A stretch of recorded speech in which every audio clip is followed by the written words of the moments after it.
Hello, everyone watching and listening. I'm co-hosting this podcast today with my wife, Tammy Peterson. We had Tamara, Lich, our guest, over for dinner last night, and that went very well. We thought it would be useful to have both of us talk to her today.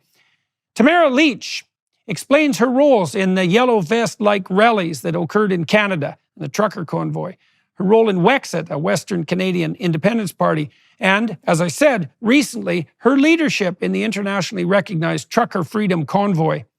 We discuss the current state of Canada, the current dismal state under Prime Minister Justin Trudeau, the tyranny he unleashed during the COVID pandemic, why so many patriotic Canadians are fed up, and the unprecedented punishment that's been unleashed upon those who, like Tamara, were daring enough to criticize their own leaders. Yeah, oh, Canada, indeed.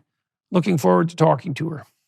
Tamara, maybe we'll start, maybe you can let people know a little bit about you. You said last night that you're from Saskatchewan. You should probably explain what the hell Saskatchewan is to everybody listening Yeah. to begin with, and then you moved to Alberta. Why don't you just walk through where you came from? You worked for the oil, in the oil and gas field too, or in the oil and gas industry, which is relevant. So Yes. you want to fill people in? I was born and raised in Saskatchewan, and I lived in Saskatchewan until about 1998, and then we moved to Medicine Hat because of the Alberta advantage at that time. We had really low energy prices there, and a lot of Saskatchewan people ended up in Alberta.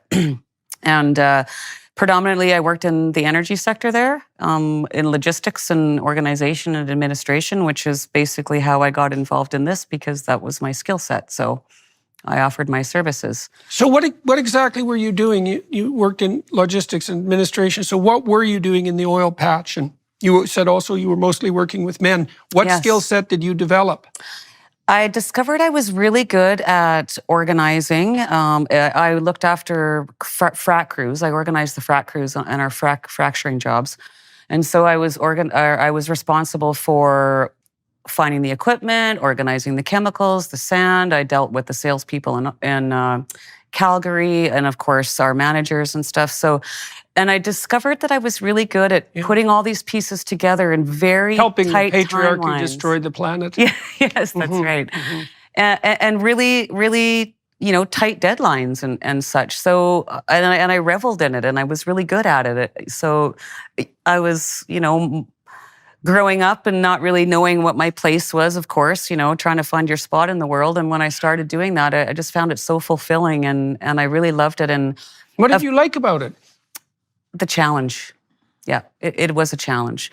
At that time, we were just a small base in Medicine Hat, so we had to always find equipment from our larger bases in Red Deer and Grand Prairie and stuff like that. So it was just fun. It was like putting the pieces of a puzzle together, but it had to be done. And then, of course, dealing with a lot of, even at that time, you're talking the late 90s and the early 2000s, there was still a lot of consultants in the oil patch that didn't like dealing with women. And so that was also quite fun. But yeah, it was something I discovered I was really good at, and I enjoyed it. And yeah. When did you start taking an interest in political matters, and why? That actually started with my former husband. So when I met him, he always had his nose in a newspaper. And at that time, I was in my early 20s. I wasn't really interested in politics for sure. And then I started reading the newspaper. The National Post was the one that we subscribed to. And I started really loosely following reporters like Don Martin, Christy Blatchford, of course, Rex Murphy. And I just started really paying attention to what was going on. And it was when the sponsorship scandal hit that I thought, what is going on here? Like, there was no accountability. They were just spending taxpayers' money. And then I started, checking into question period, and that baffled me also, because I thought, these people are it's theatrics. It's like watching a soap opera. And for me, I would rather turn on question period and see two sides of the house sitting at a table working together to try and fix our problems than just this soap opera theatrics that I was witnessing. And so that's kind of what led into my interest in politics. And that was when? That would have been in the late 90s, early 2000s. Yeah. So it's about 20 years ago. Yeah. So I really just kind of started following it around then. And I just couldn't understand why none of these politicians were being held accountable for their actions. And I mean, that was already 20 years ago, and it's gotten much, much worse. Back when they were accountable, you mean? Yeah, that's right, when they were supposed to be. Mm. I mean, I remember, somebody losing their job over a $12 glass of orange juice, and now we have a prime minister that can just do whatever he wants. And there's no account. Like, there used to be some integrity, a little bit of integrity. Well, he's figured out this interesting trick where if you have one scandal, the way you deal with it is just to produce another and overlay it on top of the previous scandal. He seems to be able to confuse people constantly with a never-ending string of increasingly dire scandals. And yes. Well, I don't understand it, that's for sure. But here we are. Now, you said when we were talking last night, you said too that you also started to detect, and I don't know when this was, a certain amount of desperation on the political front in the oil patch because of increasingly draconian federal policies. So in Canada, for those of you who are watching and listening, the provinces in the west of Canada are pretty heavily resource-based, and Canada's a resource-based economy still in many ways. And our federal government seems to have adopted a globalist agenda, I think that's fair to say, and believe that human beings, especially those in Western Canada, are doing nothing but raping poor Mother Earth constantly. And so they produce legislation in a never-ending string to do nothing but devastate the economies of the West. And of course, while they're saving the planet. And Tamara started to see some of that, or not saving the planet, which is really the truth. Mm-hmm. And Tamara started to see the manifestations of that directly in the people that you were working with. So you want to explain that a little bit? Yes, I did. So they brought in the legislation, and I want to say it was around 2018-19. They passed the bills C-69 and C-48. So Bill C-69 has been nicknamed the No More Pipelines Bill. And basically what they've done is they've made it virtually impossible and definitely not feasible for anyone to lay a pipeline with all their environmental this and that. And of course, now, then they added the gender thing. It had to, fit into their whatever. It was nonsense. And of course, Bill C-48, which was the No More Tanker. Well, basically, it was a ban on Alberta oil tankers leaving the BC coast. Right. All the other tankers, ferries, cruise ships are okay, just not if it's carrying any oil from Alberta. Mm-hmm. And what that did was it hurt a lot of families. People that I knew and that I cared about were losing their jobs and couldn't find jobs.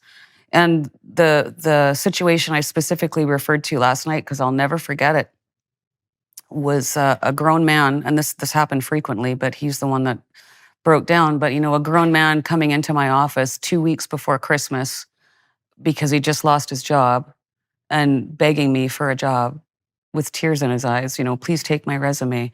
And it was heartbreaking and devastating. And for what? I mean, I worked in that industry. I understand the process. I mean, our Canadian energy is the most environmentally friendly and efficient way to extract our resources than anywhere on the planet. And we should be screaming that from the rooftops.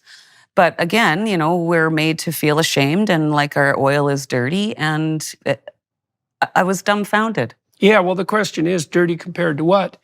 Dirty compared to Middle Eastern tyrant oil, or dirty compared to Russian oil, for example, in oil and gas? Yeah. It's like, and the same thing applies on the pipeline front and the tanker front too. So Alberta still moves its oil and gas around, oil in particular, but it does that on rail cars, which is a very inefficient way of doing it. It's also very dangerous because it passes through cities, and we've had the odd catastrophe in Canada as a consequence of that. And so, yeah, and what the Trudeau government has done is made pipeline development so prohibitively expensive that no corporation in its right mind would take a risk on it.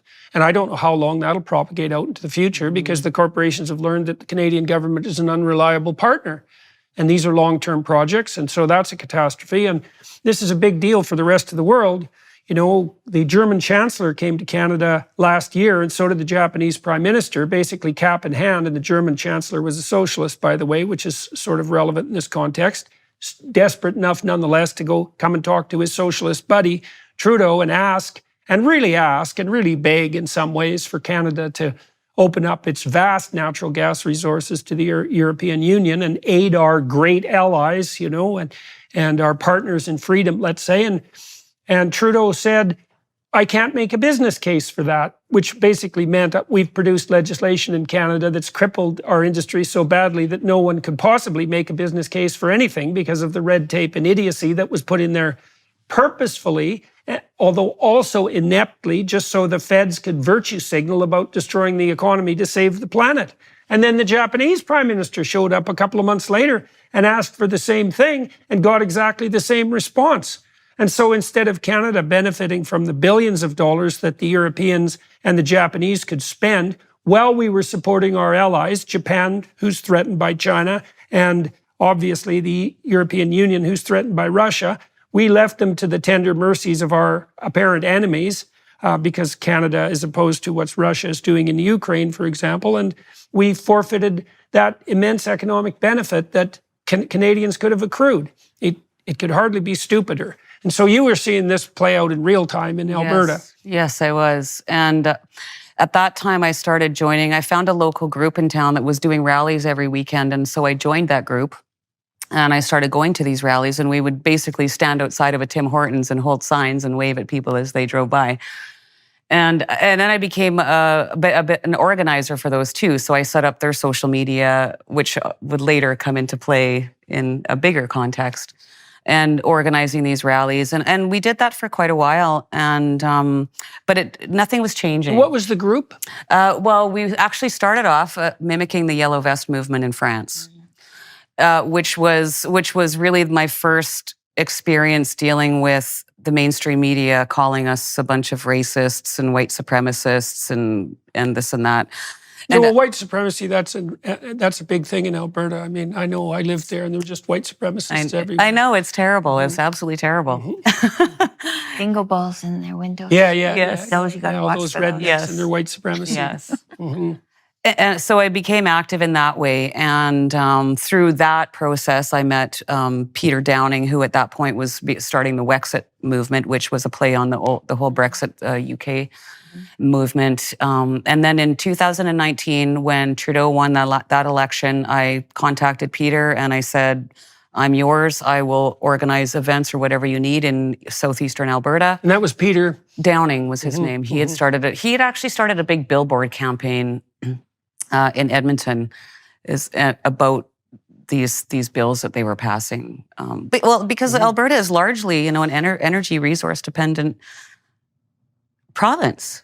And so when you start crippling that, I mean, you're not just talking about the guys that are drilling wells, you're talking about all the service industries or the communities that depended on all those toxic masculine males coming into their city or into their communities to spend their money, Well, so and in Canada, people need to know this too. So Alberta is a landlocked province, so it's hard for Alberta to get its resources out into the world unless the rest of Canada cooperates. And on the west, Alberta is bordered by British Columbia, and the British Columbians often like to style themselves environmental socialists, and so they like to block Alberta oil, and that's a big problem. And then, but also rather perversely, because of the way Canada is set up, the provinces, to equalize economic opportunities across Canada, hypothetically, we have this system called equalization payment, and that means the richer areas of the country essentially send excess tax money to poorer areas. And so as a consequence, Alberta, which has a very small population, about 2 million people, has heavily subsidized Quebec for decades, billions and billions of dollars.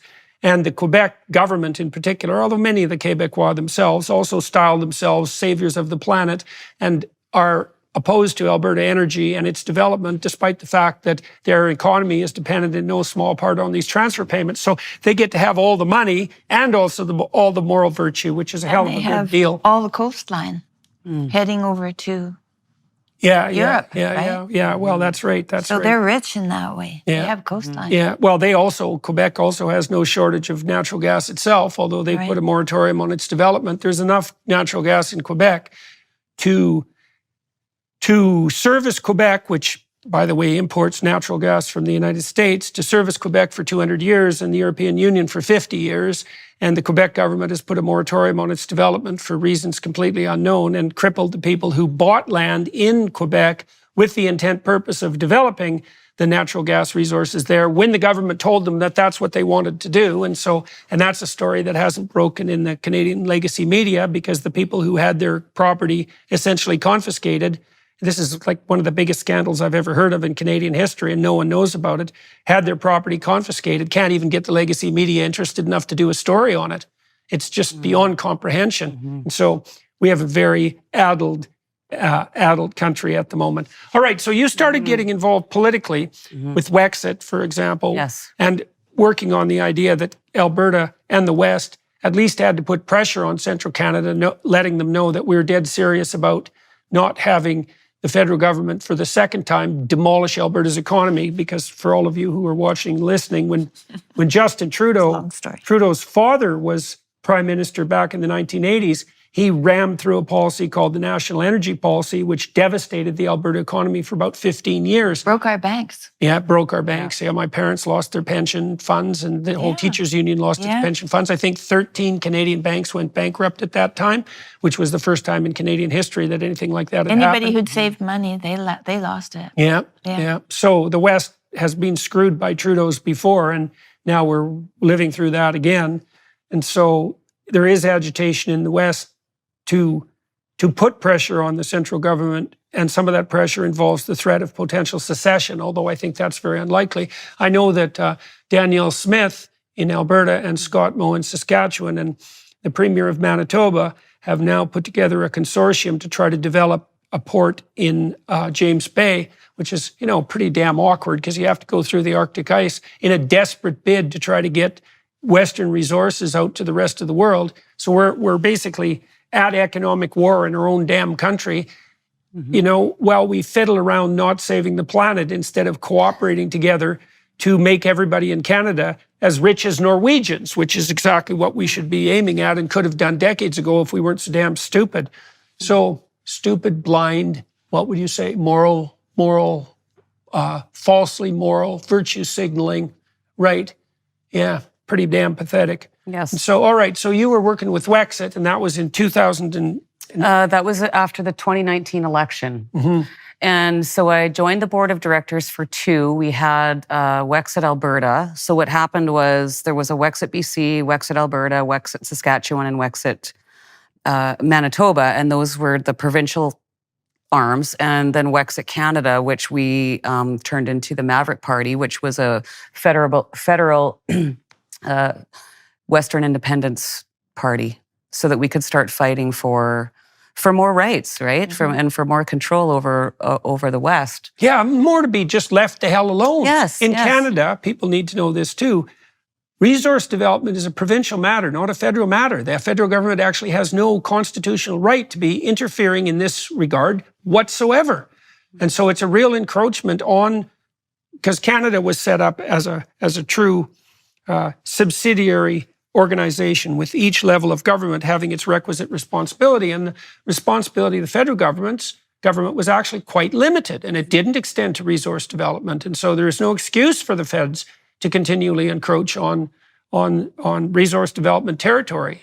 There's another aspect of Canada that people might find interesting insofar as Canada is the least bit interesting, and that is that the West in Canada was only settled about 120 years ago, and it's always suffered from, I suppose, what would you say, a quasi-colonial relationship with the powers that be in Eastern Canada. And there are no shortage of Eastern Canadians who still think of the country that way, that everybody in the West is a bunch of rednecks, which is probably true, but, rednecks have their advantages, and that they should really be told how to live properly by those who know better. And it's certainly the case that there's a coterie of Eastern Canadians, and there has been for a long time, who truly do believe, like the bloody WEF, that they know how to live better and are perfectly willing to impose that viewpoint on the rest of the country and the world.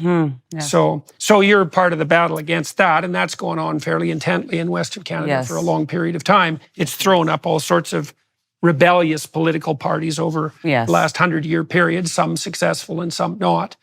All right, so you cut your teeth on the political front with the Wexit movement. What do you learn from that? I learned a ton of that from that. I learned, of course, being on that board, we created a federal party from nothing. So I learned about, creating the EDAs and the importance of having committees and delegating and being organized. I mean, that was a massive, massive job. Yeah, electoral districts. Yeah. ridings, basically setting up candidates and ridings and stuff like that. So, and I met a lot of really good people. I mean, there's so many great people in Western Canada that are very concerned about what's happening to them, you know. So that was a massive experience for me, and I got to work with Jay Hill, who was a whip for the Conservative Party 4 times, and he was our leader, and I learned a lot from both him and his wife. Also, I mean, we just had such an amazing team. And again, that would come in handy later. Right. So you're expanding your logistics ability as you're doing this. And so it's interesting, you know, you did what people should do in their life, as far as I'm concerned, which is you established a local base of competence. So, well, partly within your family and then within the industry you were working at, you learned how to organize. And then you noticed that maybe you had a political responsibility, which everyone does, because otherwise the tyrants have it. And that's bloody well worth knowing. Yes. And so you decided to step forward into the political realm and started, well, you learn by doing. Yes. And you started working, you know, you're tilting at windmills fundamentally if you're trying to produce a Western separatist party, because the probability that's going to fly is pretty low, which doesn't mean it isn't necessary. Right. But you learn a lot as you go along, being a fool and stumbling forward. And so you were doing that and expanding your logistics capability as well. Yes, in a different realm. And that was one of the first speeches. I was asked to give a speech at one of the first rallies that I attended back when we were doing the Yellow Vest rallies. And I didn't really know what I was going to speak about. I'm not an orator. I'm not a public speaker. But what struck me the most was I thought, like, I'm sorry. And that's what I wrote about. I'm sorry. Like, I thought somebody else was going to come and fix the problem. So I didn't worry about it. I thought a politician, a businessman, somebody with some level of, you know, clout would step up and solve the problem and say something. And it wasn't happening, and it wasn't happening. So the first speech that I gave was like that. And I ended it with, like, I am somebody else, and you are somebody else, and you are somebody else. You know, we can't sit around here and wait for... It's up to me, too. It's up to all of us. Exactly. And you're doing your part, and we're listening to your story. People got to listen and know they have it in them. Yeah, well, what have you learned on that front? I mean, you were very skeptical about any sort of political organization. I got jaded young. Yeah. But I gave up young. I thought, oh, you know, I don't need to be a part of this. Something happened when I was young, like a political sword when I was like 17. Local politics made me jaded. And I thought, okay, that's why enough don't you of tell that story a little bit? Oh, I was the supervisor for a swimming pool in our little town in northern Alberta. And it had been built in 67 because they built pools all over Canada in 67. And it was a bit deep. So when the kids came from school, they were 6. They weren't quite tall enough to be in that water. And I'd roped it off so there were 3 sections. But when the kids got in, I could see, even though there were teachers in the water, I'd say, that one's underwater, pull that one out. That one's underwater, pull that one out. So after it was over, I said to the board, the town board, I'm going to ask for a parent to come in for every 10 kids from now on, because it's not safe. And I can't, we don't want to do this. So the next week, the school showed up and they had no extra people, so I didn't let them in. So then the town council called me and they told me that I had made a mistake. And I said, well, you know, I think that a mistake might have made, but the mistake that was going to be made was there was going to be a death of a little kid, and I couldn't do that. And I said, you can write me a letter and tell me how you want me to run this place. I'll run it the way you want it. I want you to sign that letter. And they said, if we do that, you'd let a kid die to spite us. Yeah, that's what they said. I was 17. And I was like, you know, and I could have said, I could have taken their bluff, but I was a 17-year-old girl. I didn't have that kind of chutzpah. So I quit the job. You probably had the chutzpah. You didn't have the knowledge, strategic knowledge. I had the chutzpah. I didn't have the knowledge. Yeah. So I quit the job. And then there was a local paper controversy between the mayor and their story and my story. And then I left in the local college. hired me to pick weeds, and that was good at the local college. Yeah, well, But what Tam learned, I learned about I that did in want to be part part was, of it. you know, she saw a certain degree of narcissism and corruption at the local level, and then concluded that that was the case at all levels of the political. Which is true. Yeah. Yes, But that's you still weren't not wrong. an excuse That's not right. to do your That's- part. yeah. And I learned that over the years. Yeah. And so When did you learn that? not that long ago. Yeah.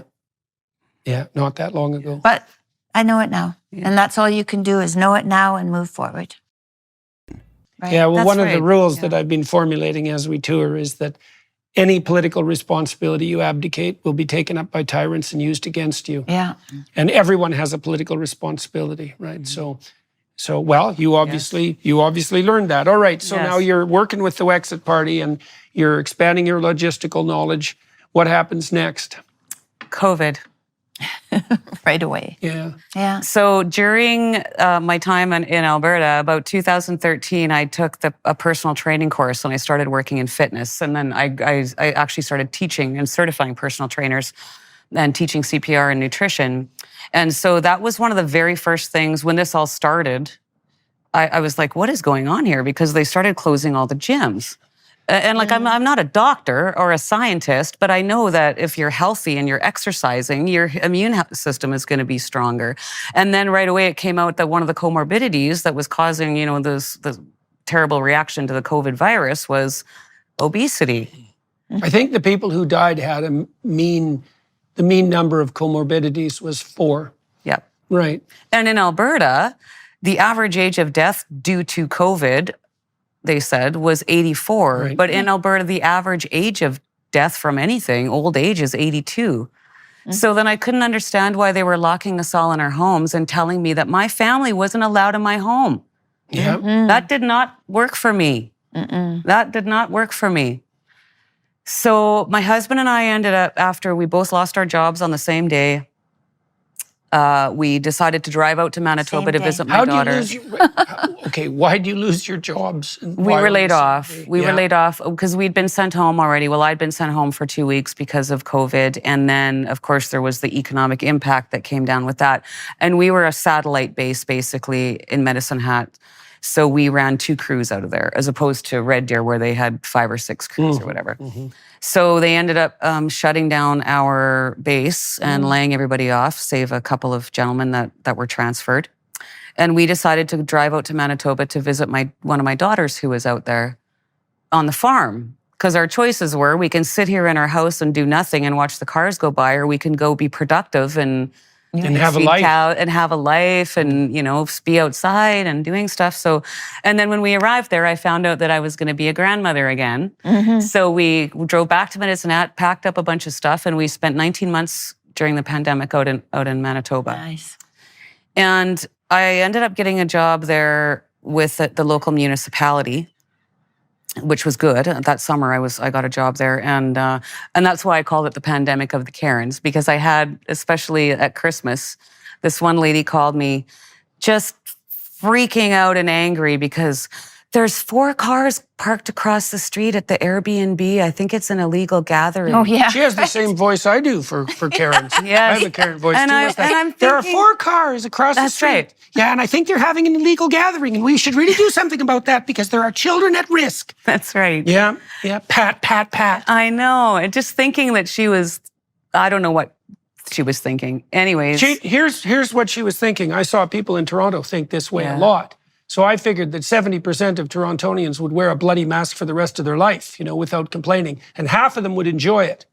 And the reason for that is because it gave them an opportunity to tattle on their neighbors, to inform, right? And in East Germany, 1/3 of the people there under the Soviets were direct Soviet informers, right? So if you had a family of 6, 2 people were informing on you to the government.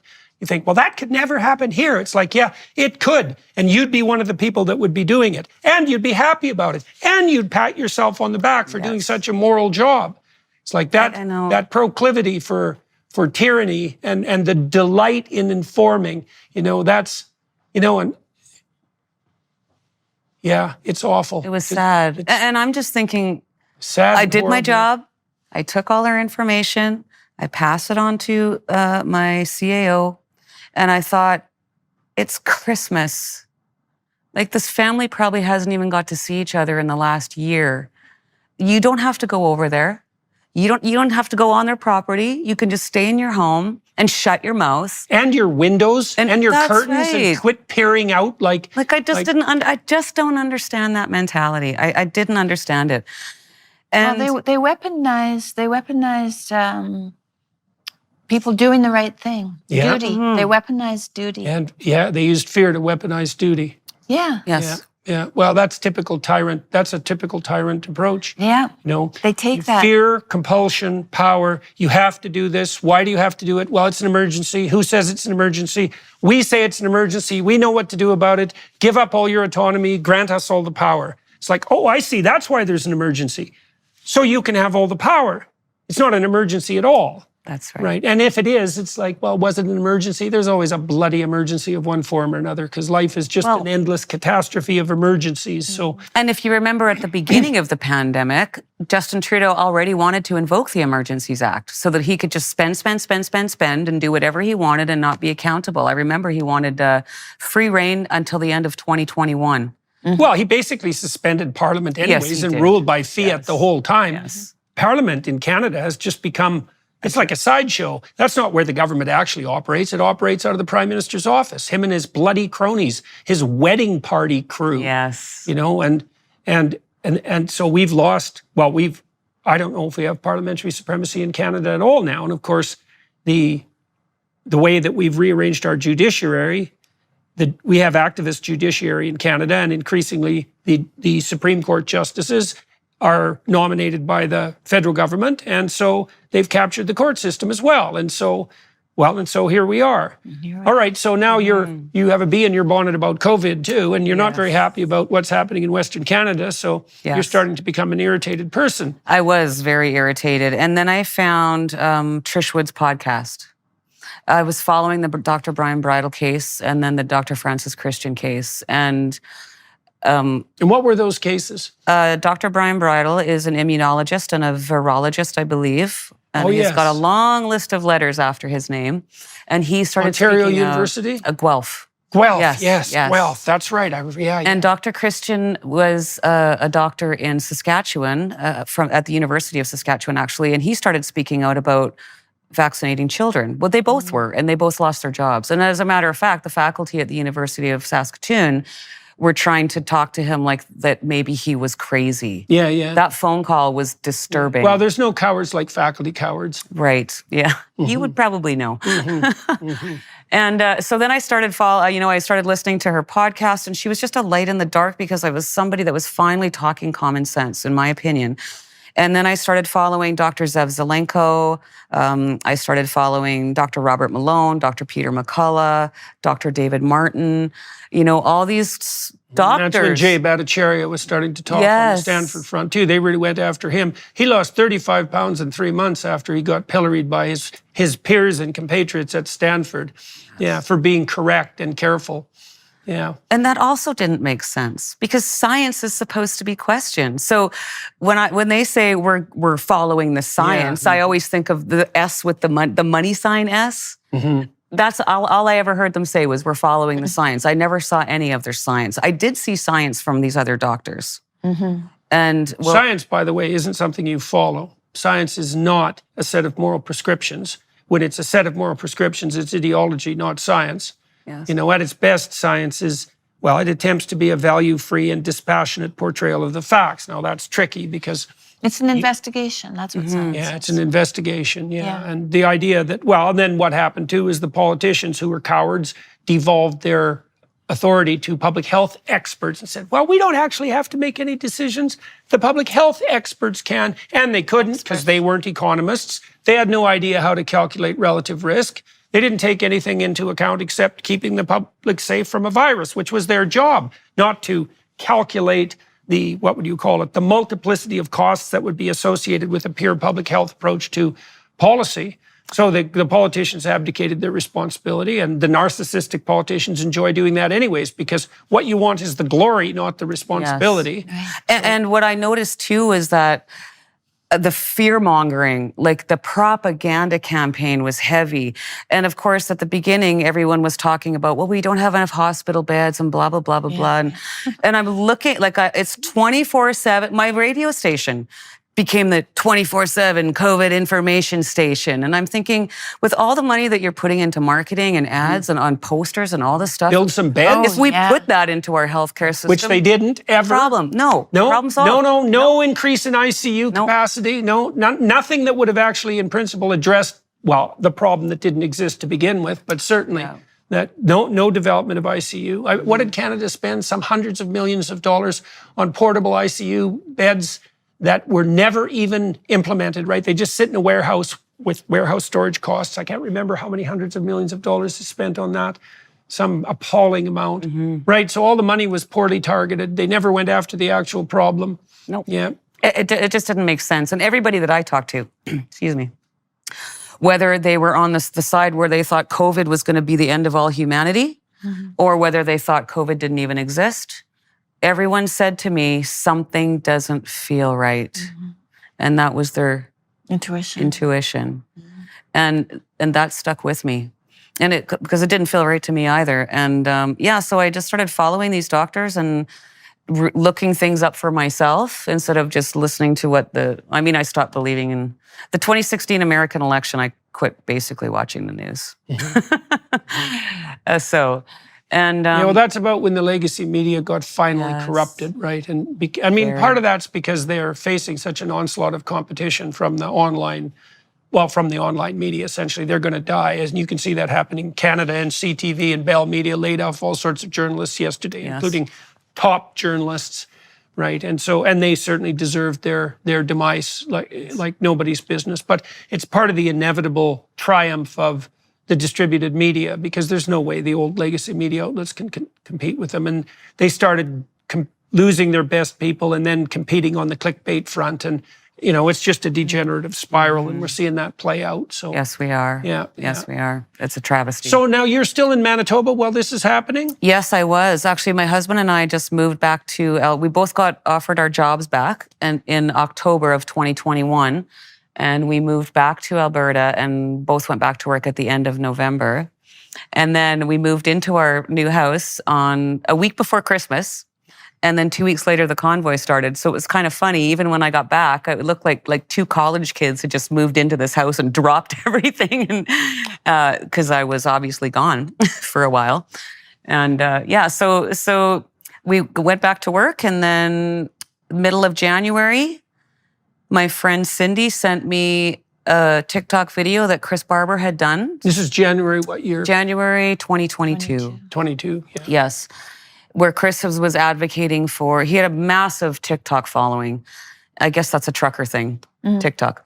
And he was calling for a Canada-wide shutdown. Just wherever you are, shut off your trucks, don't move.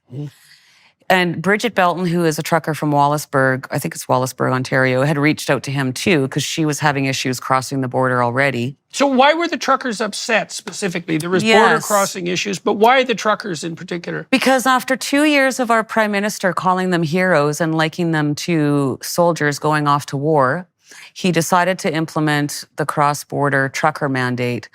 So unless they had a vaccine passport, they would have to quarantine for 14 days. So especially in Ontario, where they're always, like, some people are doing this every day. Yeah. How do you feed your family if you have to take 14 days off every time you cross the border? It's impossible. So these people, these blue collar heroes, I call them, that he had propped up and complimented and sang their praises from the rooftops, had all of a sudden become public enemy number one. And that was it for them. And that's telling, because I'm telling you, they went for the healthcare workers and the doctors. And I thought for sure, just like my speech, somebody was going to say something.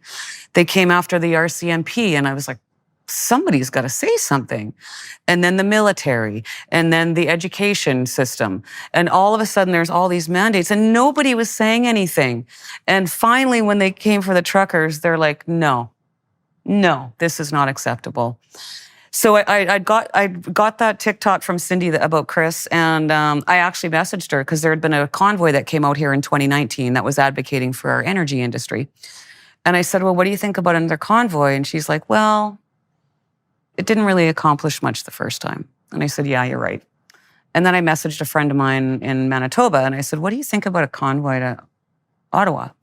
And he said the same thing.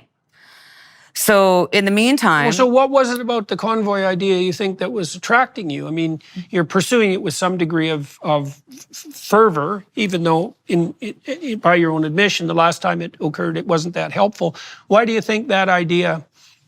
Because we needed to bring it to Parliament. I've seen rallies at the Lich in Alberta, Regina, all the provinces. I've seen rallies, massive protests everywhere. The mainstream media was not reporting them, and nothing was changing. So we needed to get to Ottawa. And in the meantime, Chris and Bridget and another group had been talking, should they do slow rolls or a shutdown? And then kind of collectively, basically what it was a very small group of people that had a lot of similar ideas that knew something had to happen. And so I called up Chris and we discussed the convoy to Ottawa. And I said, my background is logistics, organization, and administration. You're going to need social media and you're going to need money. I'll start you a Facebook page, a Twitter account, and I'll set up a GoFundMe account. At that time, I didn't know that GoFundMe was as left-leaning as they were. Oh, I should let everybody know too, Tamara, under constraint by the Canadian government, is no longer allowed to engage in social media. Do you want to talk about the restrictions that have been placed on you? That's one of my conditions, one of my very broad conditions. I am not allowed to log into my accounts, post to my accounts, or ask anybody to post on my behalf. If I do, I go directly back to jail. Right. So you're essentially muzzled on the electronic communication front. Yes, that's right. Now, right. why can you do a podcast like this? Well, after the POEC report came down, and I just could not stand to listen to Justin Trudeau tell people how he had their backs and he was keeping them safe anymore, because my head was going to explode. Keith and I went through my conditions very carefully. Very carefully. I was taking, it sounds stupid, but I was taking words out and I was rearranging the sentences to see if there was any possible way that I could be arrested for speaking.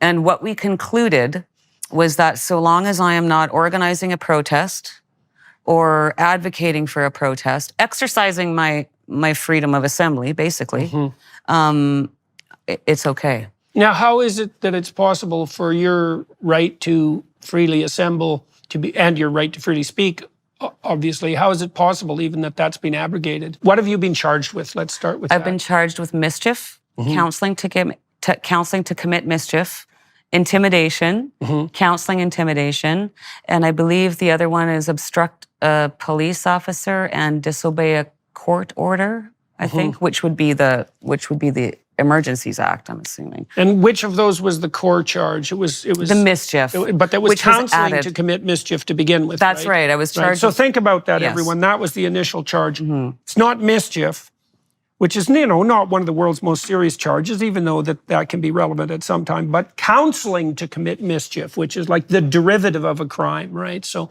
I don't even know what that means, but I guess you're going to find out because they're going to drag you through court. How much time have you spent in jail? 48 days. Well, 49 days, 48 nights. Right. Yeah, and on what grounds precisely? Why did they hold you? Well, originally I was denied bail because the Judge Bourgeois, who we found out later was a former Liberal candidate. French? Yeah. It's just funny that's the name. Julie Bourgeois. Yeah, it is kind of funny. Those bourgeois, they hate the proletariat. Yeah. So he was a former Liberal. She was. Yes, she was a former Liberal candidate. Yes. This is Canada, folks. Yes. Right. She was, and she didn't recuse herself from the case because it wasn't a political case, obviously. That's right. Yeah. And so, and oddly enough, Chris Barber was arrested just before me, and he had his bail hearing and was just sent home. And then, of course, it was a long weekend. It was family weekend. And so we didn't have my decision heard until Tuesday morning, but by then she'd watched this entire violent, horrific takedown of the convoy protest on TV. And so when I came in, she went up one side of me and down the other. and basically said I was a menace to society and a danger to her community. She said my community 12 times. Where is she? Where is she Ottawa. located? Oh, I see. So you were honking her into a state of I frenzy. see. Yes. Yeah, I know. There were a lot of the haute bourgeois in Ottawa who didn't take kindly to being honked at. It's Yes. traumatizing, you know. Yes, it You have people whose lives have been destroyed come and, you know, peacefully complain about it after being oppressed by dim-witted moralizers for 2 years. How dare which you? was frustrating because, you know, we definitely didn't want to upset the Ottawa residents. That was never our intention. But you have to have some level of disruption. But for me to hear people talking about honking horns when we just drove across Canada, and I had people every single day, and still to this day, telling me they were planning to take their own lives, or that they had family members that had already taken their own lives, or that they were living in their car, they lost their business, they couldn't go kiss their mom goodbye before she died. And you're going to complain to me about honking horns? Are you kidding me? So for me, that was a real eye-opener because, you know, of course we always know that there's the laptop classes, what we call them now. But it was really the sense, in some cases, not all of them, because there's some beautiful, lovely people in Ottawa. We had a lot of support from Ottawa residents and a lot of federal government employees. But it was almost a sense of like, how dare you blue-collar workers with your dirty hands come and set up and your ability to do things. That's the most annoying part of blue-collar people. They're good at doing things. It's like, that's really hard on people who can only think abstractly because they like to think they live in some sort of, what would you say, privileged moral universe where their ability to deal with abstractions is what constitutes real. And then they always end up depending on those bloody blue-collar people whenever anything needs to be done.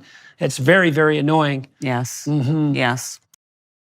So shortly after we got there was an injunction order. So we did have to stop honking horns. And honestly, the majority of us at the core organizers were relieved because it was getting to be a bit much. And, you know, when you've got like speakers up on stage and people are still honking their horn, you can't hear them, right? So that was good. I mean, we're glad that it stopped for the most part. But again, not all of them stopped because there was no bosses.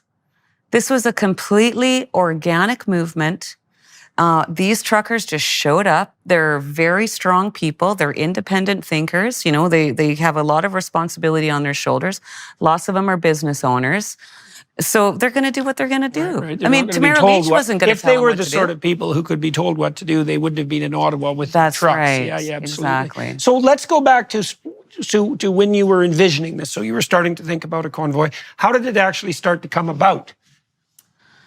Miraculously. So I got the Facebook page going, got the GoFundMe going, and then we had road captains from every province. So what those were truckers normally in like Northern Saskatchewan, Southern Saskatchewan, Northern Alberta, Southern Alberta, and they organized their friends and truckers to come. And then we would just all meet along the highway.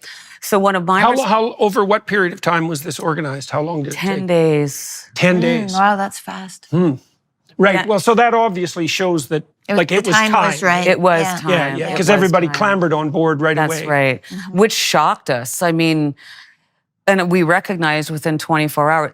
In my head, my vision, I thought we'd maybe raise $20,000.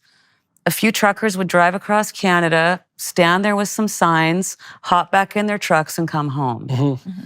So within 24 hours, we had over $100,000 in donations already. And so with my experience with the Maverick Party, I was like, I need a finance committee.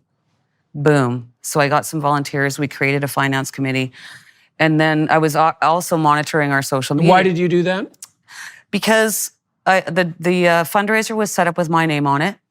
And it was important to me that Canadians that were donating, had a sense of who I was, because that's a lot of money. They were trusting me, essentially, with their money. And I wanted to explain the whole process, like how we were going to be accountable and transparent. I had 2 bookkeepers on the committee, and we had an accounting advisor, an accountant from Medicine Hat. And it was their money, so it was their decision. Like, you know, I wanted to let everybody feel like they had a say in this. Basically, I was running a government type thing, or running this organization, I guess, how I thought the government should be run. You know, open and transparent. And I just wanted everyone to be at ease that we were going to follow through and we were going to keep them informed every step of the way. So tell us what happened on the GoFundMe front. Yeah, so I didn't know a lot about GoFundMe when I started the campaign. I just knew it was a big crowdfunding source. And so I set up a GoFundMe to start collecting donations. And as we were, well, obviously, I mean, the money just started pouring in. And it became very clear to me right away that they were kind of dragging their feet.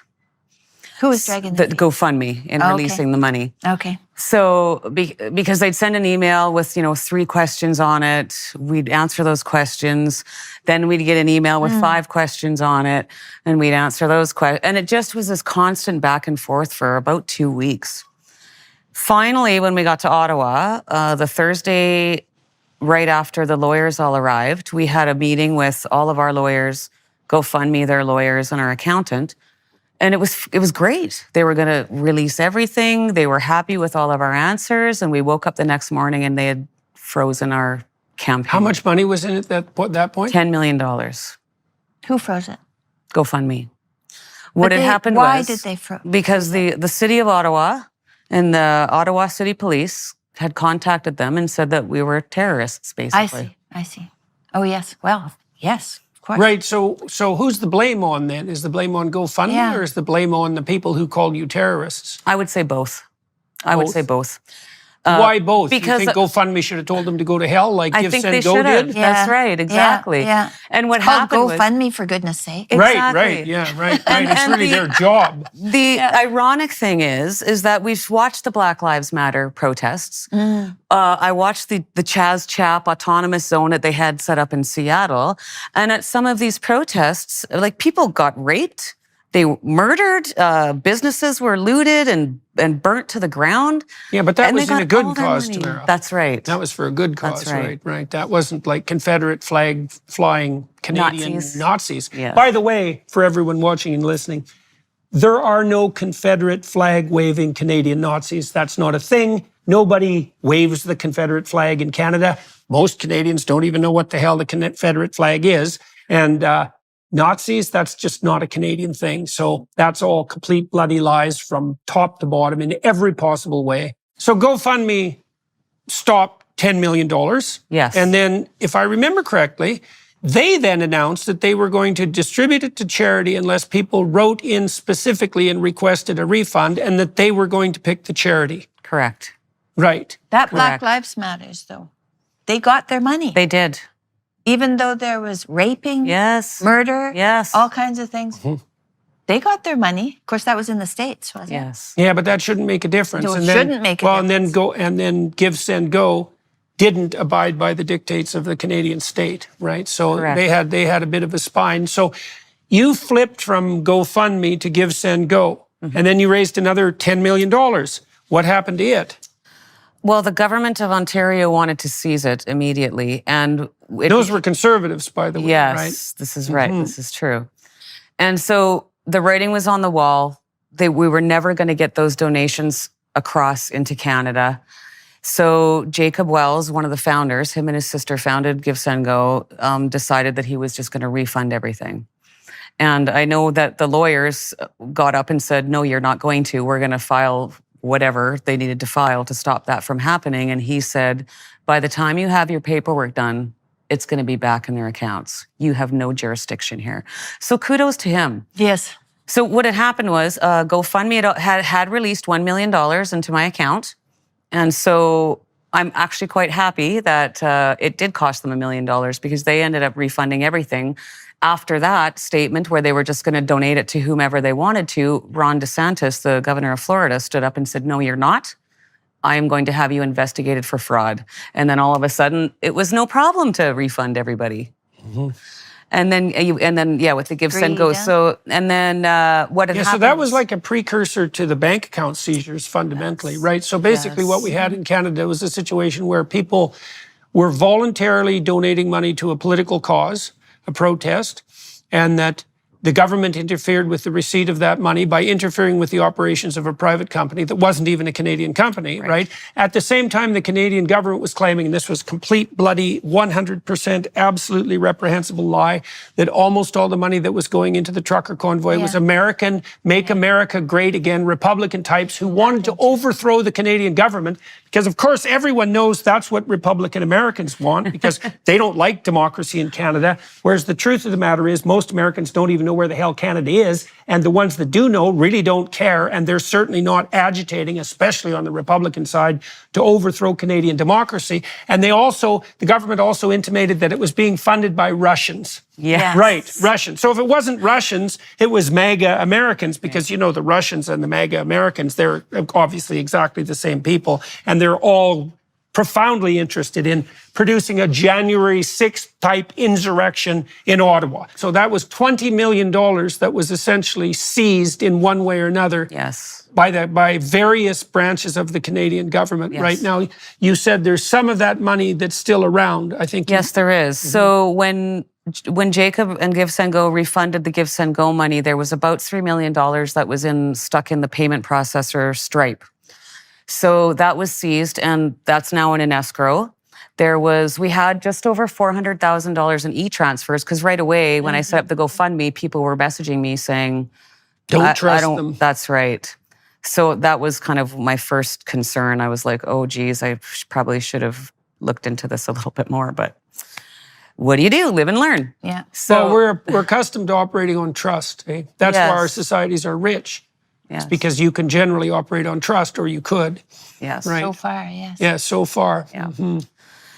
So that money also went into the escrow account. And then a gentleman by the name of Chris Guerra had started an organization. We had a ground zero team, we called it, in Ottawa, that was getting everything, all the infrastructure in place for when we arrived, like food, showers, hotel rooms. How many people did come to the convoy? How many truckers were there? Do you know? Approximately? I have no idea. Where did they come from? They came from all over. They came from the coast of BC. They came from the coast of Newfoundland. Oh, wow. They came from the Northwest Territories. Oh, we had really? Americans that came up and joined us. Oh. And that was funny because, we had a finance committee in place. So we put procedures and processes in place so that this would all be accountable. And we had and so one of my jobs was going to be to stand at the gas pumps and record every trucker that came through with their truck number and their name and their receipts, which in the first day was not even possible. And one of my other jobs was to get truck counts every day. But that was impossible because the situation was that a lot of people couldn't go all the way to Ottawa. So they would join us for like 100 kilometers or a province, or, they'd get to the Manitoba border. So we always had people coming and going. What did you see when you came across? Please tell me. The most beautiful show of humanity and unity I've ever seen. I've never seen anything like it.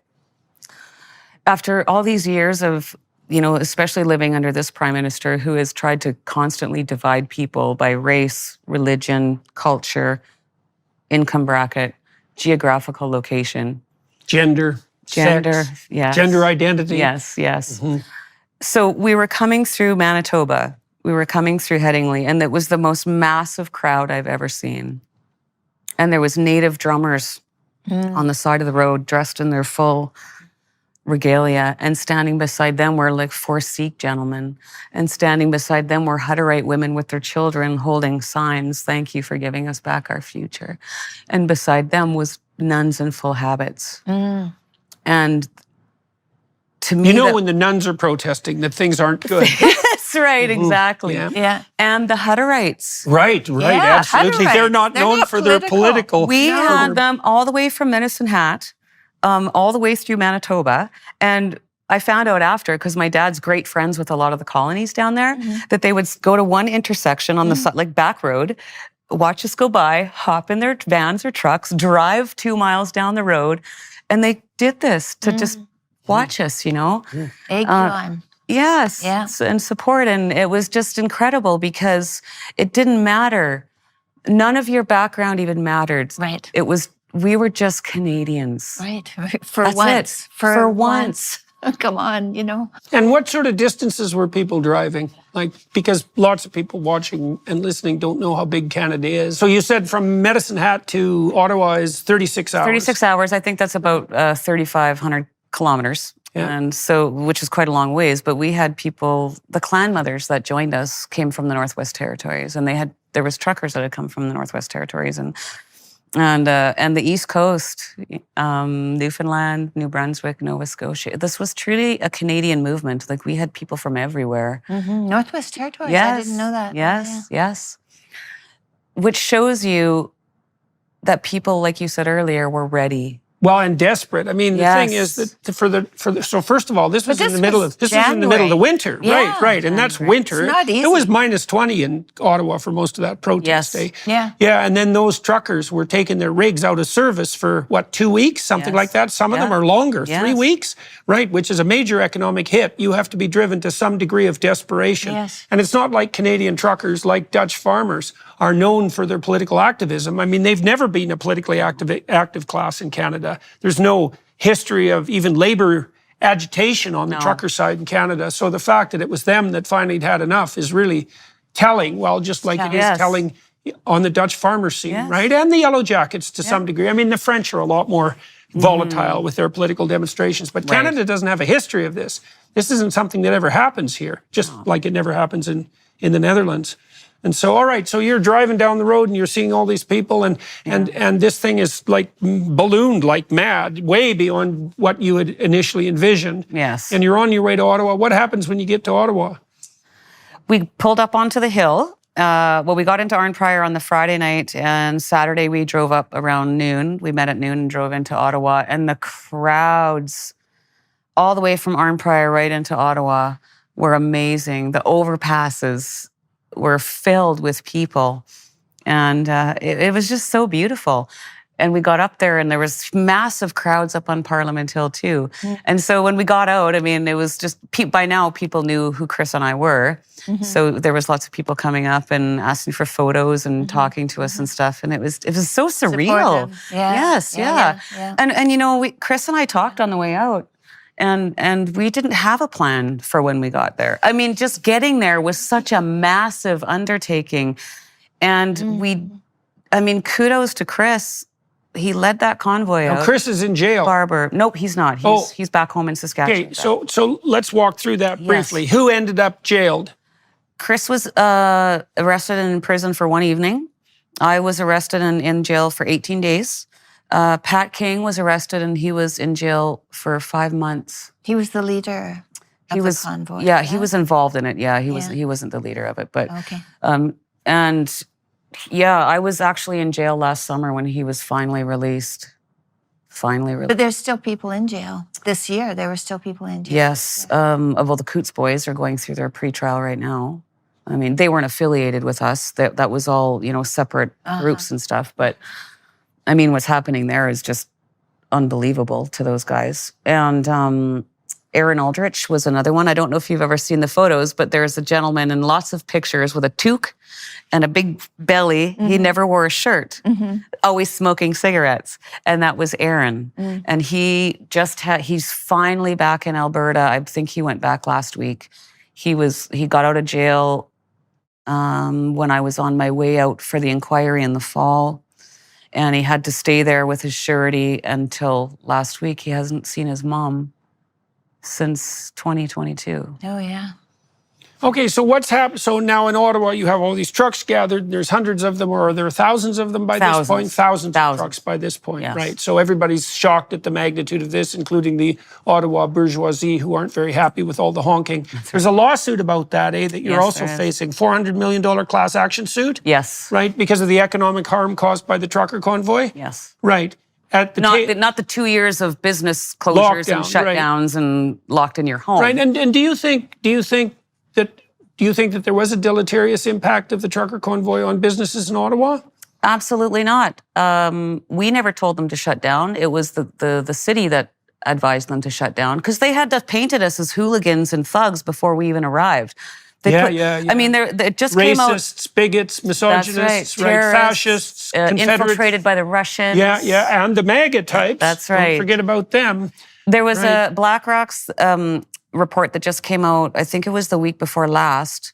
It was a public safety, Safety Canada memo that was sent out internally to all these businesses saying that we were entering federal buildings and causing damage and disruption, which was a bold-faced lie. Mm-hmm. Just nasty lies, nasty lies. And why? Because we don't have, and I said this in my testimony, when you lead a country, you do not get to pick and choose who you lead. You are responsible for every single person in that country, whether you believe in what they believe or not. Right. You don't get to call them names. I mean, now our prime minister is calling parents alt-right because they want to say over far right, even worse. That's far right. You think that you should be able to have the last say in relationship to what your children are being taught in school, and now you're essentially a Nazi because, of course, that's what far right means. That's right. Right. So that means our prime minister now believes that if you believe that you should put your child's interests as the paramount concern of your life, that you're essentially far right. And so if Canadians had any sense, which I'm afraid generally they don't, they would listen to that because he's actually serious about what he's claiming. So we know that what the New Brunswick Premier came out and made it illegal for schools to use gender transforming pronouns without informing the parents, which seems like the minimal thing they could do. And Trudeau pilloried him, but the vast majority of Canadians agree with the New Brunswick Premier's statement. And if they were informed, a lot more of them would agree because Canadians, as a general rule, don't pay much attention to politics and don't know what's going on. And if they actually knew what was going on, a hell of a lot more Canadians would have agreed with the New Brunswick Premier. Yeah. So I know, kudos to him. Like, who saw that coming out of New Brunswick? I know. He grew a spine. He did. It's like the Conservatives I'm so in Canada, impressed. they're starting to rediscover their spines. That gives it's really me hope. something. Yeah, well, you have Danielle Smith and Scott Moe who look like they've got some spines, and Pierre Poilievre might have one as well, and the Premier of New Brunswick, right? Yes. That came out of right field, you might say. Yeah, that's right. Yeah, that's really encouraging to me. All right, so you're in Ottawa, and we're all watching this from the outside. I was on tour with Tammy at that time. We would have liked to have come to Ottawa. I did speak at one of the events electronically, and so, but we're watching from the outside, and what we see from the outside is that despite the fact that you're being painted as misogynist, racist, bigot, MAGA, Confederate flag-wearing fascists, there's like no violence. There's children there. The bloody government conspired to threaten the truckers with the removal of their children, which is that was one of the most reprehensible acts I'd ever seen a Canadian government commit. It might be number one, freezing your bank accounts. That'd be the contender for top place. But the idea that the government would threaten those protesters with the removal of their children by social services, that was like crazy. They were crossing the line in a big way there, boy. But that's what they did the whole time. It was all constant provocation. And what did the OPP have to do with it? The OPP were absolutely and that's the amazing. Ontario Police Department. Yeah, the Ontario Provincial Police. Police. Yes. So obviously right away when we recognized before we left how much support we were getting, I said we need to let our local police departments know when we're coming through so that they can make arrangements and everything. And so that's what we did. And the OPP were just the most amazing organization to deal with. They were very organized. They were professional. They were polite. They were supportive. And I'll firmly believe if we could have dealt with the OPP for the whole duration of this thing, it would not have ended the way that it did. And out of the inquiry, what I learned was, besides the OPP, we were the most organized and professional organization out of them all. Well, you were right wing. Yeah. Those left wingers, they have a hard time organizing. But Yes. These right wingers, we're pretty good at keeping things straight. Yeah, that's right. And they were wonderful. And we had a phone call from a gentleman called Officer Pierre. He was, I think, he was French, but he was OPP. The night after the raids, because the first thing they did was they raided Coventry, which was where we had a lot of supplies and donations and a lot of trucks parked. And they went in there. And they is who? The Ottawa City Police. They had snipers on the roof, and they stole food. They stole fuel. They stole firewood, whatever they could take, basically. Now, remember, this is -30 Right. in Ottawa. Right. Yeah, I lived there. It's cold in February. It is cold. Colder than it is in Alberta, really. It's cold. Because it's humid Minus and 30 is it's cold. You don't last outside very long. No. Minus 30. No. About half an hour. And then they started taking the jerry cans, which is when, Yeah. I mean, this is the beautiful thing, like I was saying last night about Canadians. He calls us a fringe minority. What do Canadians do? Everyone's got a T-shirt or a tattoo or a hat or a bumper sticker. Like they owned it. Like now we're proudly the fringe minority. Right, and they said they were going to confiscate jerry cans, and so Canadians Yes. came out in hordes with empty jerry cans. Yes. Yes. And that was Empty. was that spontaneous? Totally spontaneous. Nobody organized that. They just started showing up. Some of them were empty. Some of them were full of water. Like some of them had fuel in them, but because they were threatening to start charging people that were bringing it in with mischief. Yeah. And again, Canadians just took that and ran with it. You know, that's it was just they even had a jerry can fashion show on the stage. You know, so it was brilliant. Humor. So now what's Okay, so what's happening as the protest progresses?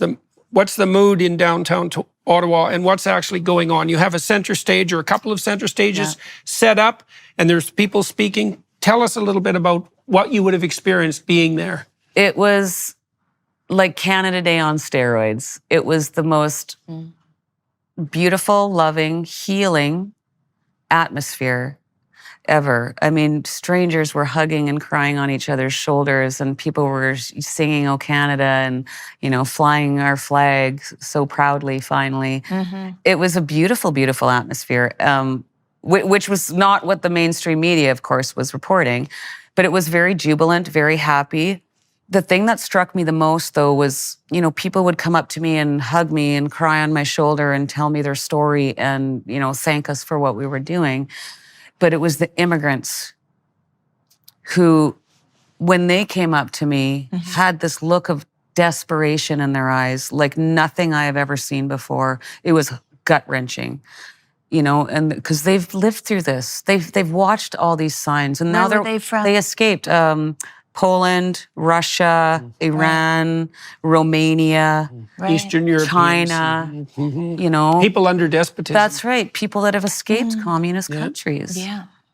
And I'm telling you, the look in their eyes was Yeah, we've seen that look in unnerving. Eastern Europe plenty. Yes. Yeah, because the Eastern Europeans, they're not very happy with all the woke nonsense they see enveloping the West. Yes. You know, when we've gone through Eastern Europe, they tell us consistently, it's like, what the hell are you people doing?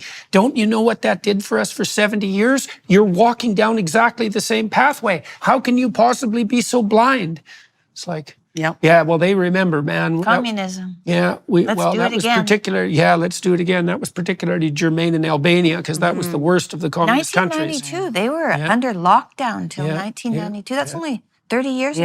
Yeah. Yeah. They found a 100-room bunker, like 100 yards, an underground 100-room bunker, 100 yards away from their Parliament building. Under the 5 main years square. ago, Under the that main no one square. even knew that was there. That the defense minister had built in secret at the height of the belief in Albania that Albania was the center country of the world and that everyone was just waiting to invade because everyone wanted what the Albanians had. We went out on a boat into the ocean along the Albanian coast, and we could see these little things that looked like small adobe houses up in the hills. And I asked except what they were those huge. were. Yeah, well, you couldn't see them because they were.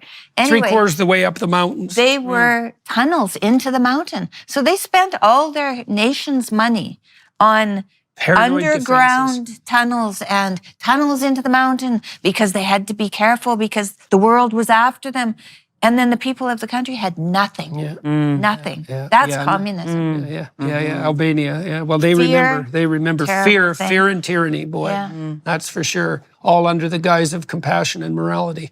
Yeah, which is the epidemic we're facing in the West. Well, it is. I mean, we're basically crafting legislation and policy on hurt feelings. Yeah, for false moral reasons. All right, so you're having a big celebration in Ottawa, and the legacy media are trying to paint you as misogynists and fascists and bigots, and so is the putative leader of Canada, and you actually manage, God only knows how you did this, to keep that entire enterprise both peaceful and positive, right? And I know I've talked to B.J. Dichter about this a fair bit too, that was actually a conscious aim that you did everything you could. The organizers did everything they could. And I believe the truckers themselves did this spontaneously to ensure that they were going to remain respectful to people in authority and to the general public and to the businesses that they frequented. I know that the crime rate in Ottawa fell during the trucker convoy. There were no overdose deaths in downtown Ottawa.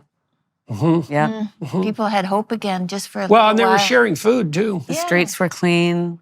There was no garbage on the streets. It was, my dad, I didn't meet this gentleman myself, but my dad told me the story of this homeless man that had gone up to one of the food tents, and they were feeding him every day, and he asked if he could stay in there because it was warm. They had heaters, and they said, you are welcome to stay here as long as we're here, provided you do not drink, no drugs in here, no drugs, period, and you have to help out. And when they left, he said that that was the first time that he felt like he belonged somewhere. Yeah, I bet. He had a purpose. Yeah. Right. Yeah, well, you can't live without a purpose. Yes. Hmm. Yeah. All right, so what happens now? What happens? Walk us through the crackdown. Now, I was talking to Dichter in particular around the time when the convoy was starting to, when a lot of pressure was starting to be put on the convoy. I know you guys were really trying to figure out, should you stay? Should you go? Had you accomplished your goals? So what's the atmosphere? Now, the government's starting to crack down. Walk us through that, and then walk us through the decision-making processes that you engaged in when you decided to, well, to what? To bring it to an end, I suppose. Yes. We didn't decide to bring it to an end. That was the government. Okay.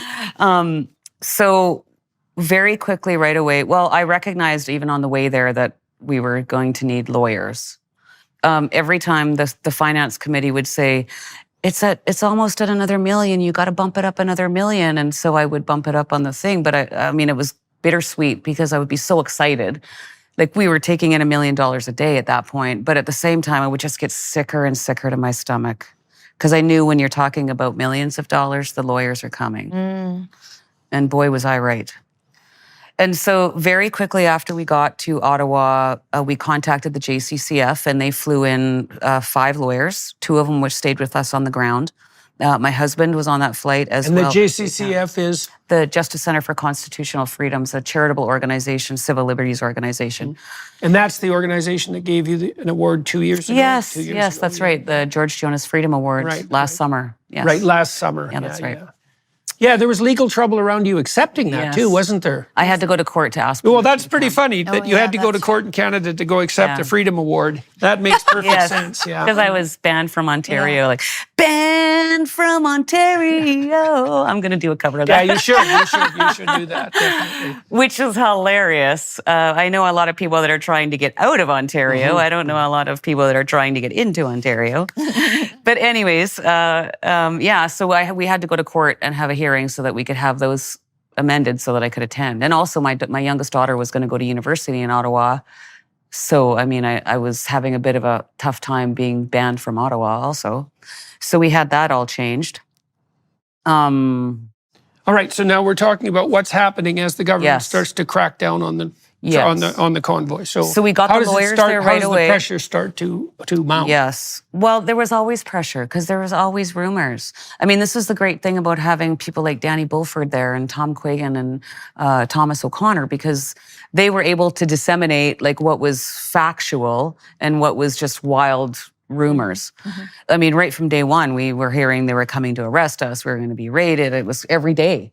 So what led to that was we get there and the city of Ottawa puts on a state of emergency. Right. And we're like, okay, what does that mean? And really all I saw was little groups of cops standing around doing nothing turn into slightly bigger groups of cops standing around doing nothing. Then Doug Ford invoked the state of emergency for the province of Ontario. Same thing. I just saw this group of cops standing around doing nothing turn into a bigger group of cops standing around doing nothing. So when he invoked the Emergencies Act... Well, that could be worse. Yes. That could be worse. Yeah. So when he invoked the Emergencies Act, I personally didn't even know what to expect. Federally. Yeah. I mean, I thought it was ridiculous. There was definitely no secure threat to the security of Canada. We were in Ottawa. Right, and that's supposed to be a last-ditch move by the federal government in the case of, like, serious Civil War-like violent insurrection, right? This is sabotage or espionage. Right? When you step outside the constitutional limits, right, this is to be used extraordinarily sparingly, right, under only the most dire of circumstances. And yet he announced it because Ottawa residents were being traumatized by honking, which had already been brought to a halt, right? Yes. Many days previously. And Chris Barber said, well, we embarrassed him. And I said, no, we didn't. We just handed him a platform and he embarrassed himself. But he backed himself into a corner. And he ran out of the city when you guys showed up too, didn't he? Yes. They skirted him out of the city for his safety. We found out he was Didn't he say he had COVID? If I He was remember exposed correctly? to COVID. He Well, was first of all, he exposed came to out. COVID, right. First of all, he came out and called us racists. Then he came out with his big fringe minority with unacceptable views. Then all of a sudden, he had been exposed to somebody that had COVID, even Right. though he was 3 times vaccinated. Then all of a sudden, he's skirted out of Ottawa for his safety. And like I was just saying, we found out after he was skiing in the Laurentians. Just ludicrous. Like, who does that? Well, it was obviously time to go skiing Yes, it was. That's very in the important. state of emergency. Yes, Yeah. yes. Doug Ford was also snowmobiling during that time too. So they were obviously very concerned, very concerned. And I mean, the pressure just started getting more and more intense. And the irony of the invocation of the Emergencies Act was that Keith Wilson, myself, and my husband were on our way to go meet with the Honorable Mr. Brian Peckford. And on the way over, we heard on the radio that Justin Trudeau was going to be invoking the Emergencies Act. So imagine that moment. We walked in and Keith told Mr. Peckford about that, and he just sort of like sat in Right, his and chair. Peckford was one of the creators of the act last that living- actually put the potential for the powers for the Emergency Act in place, and has stated very publicly that the Trudeau government, by no means or by no stretch of the imagination, had encountered a situation that necessitated what the original framers of that document would have considered a genuine emergency. Yeah. Right, so, I mean, he just went full on nuclear. and that's when the bank accounts were Yes, being frozen that's as well. right, 200 yes. Canadians, right? 280 Canadian citizens. Had their money stolen. Mothers were stuck at the grocery store till, unable to pay for their groceries. Families were unable to buy medicine for their children. They couldn't pay mortgages. People couldn't pay or receive their child support. There was no parliamentary oversight. There was no court order from a judge. Chrystia Freeland couldn't do it fast enough. I mean, she was giggling like a schoolgirl when she announced it, which was appalling. And the evidence that came out at the inquiry was that she wanted to label us as terrorists so she could seize our assets. It was disgusting. And so I'm doing a lot of American media right now to promote my book. And that's one of the things I always say is that this isn't just a story for Canada. No. This is important. Yeah. Because if they can do it in Canada, the most peaceful, passive, and polite country on the planet, it can happen anywhere. And it will happen. Yeah, well, I know, like, one of the things we did learn traveling around, I think Tammy and I have been in like 250 cities, something like that, in the last 2 years. And Canadians have no idea what the bank account thefts in particular did to Canada's international reputation. Yes. I mean, first of all, I think Trudeau is regarded around the world as the worst leader of the G7 by a large margin. And I would say, especially in Eastern Europe, that's true among those on the left as well as those in the center and on the right. And the most egregious error he made was taking bank accounts. Like, people cannot believe that happened, and certainly not that it happened in Canada. Right? That was just an absolute shock, of an absolute 100% violation of trust in the government, but also trust in Canada's banking industry and in the separation of the banking industry from the government, which is something we want to keep separate. Like, we really want to keep that separate. Well, they're not. So no, that's for sure. Well, wait till the digital Not one currencies hit. single president of any bank stood up and said no. Yeah, I think, was it one of the banks apologized later? Yes, I don't remember you're right. which one. Was I think it the Bank in Nova Scotia? Yeah, I think it was the Bank of Nova Scotia apologized. Well, I'm sorry, an apology doesn't cut it. No, that's for sure. Like, where were you guys when they should have been standing up and saying, no, we need like a court order from a judge or anything. No, we need like 10 court orders from Yes, judges. I mean- right. This isn't something we do overnight because we kowtow to the tyrants in Ottawa. Exactly. That's for sure. But it was intimidation. Yeah, Yeah. what was the rush to close the bank accounts? You know? Yeah, well, It was everything's an intimidation. emergency. Yeah. That's right. Yeah. All right, so things start to get tense in Ottawa. And how does that tense. play out on the ground? Well, a lot of people started leaving because they were threatening to take insurance and seize vehicles, like And children. and take the children, pets. Again, back to the provocation where it started off. Pets. Pets. Yeah, they were going to come take pets. Take those pets. And they tried really everything that they could.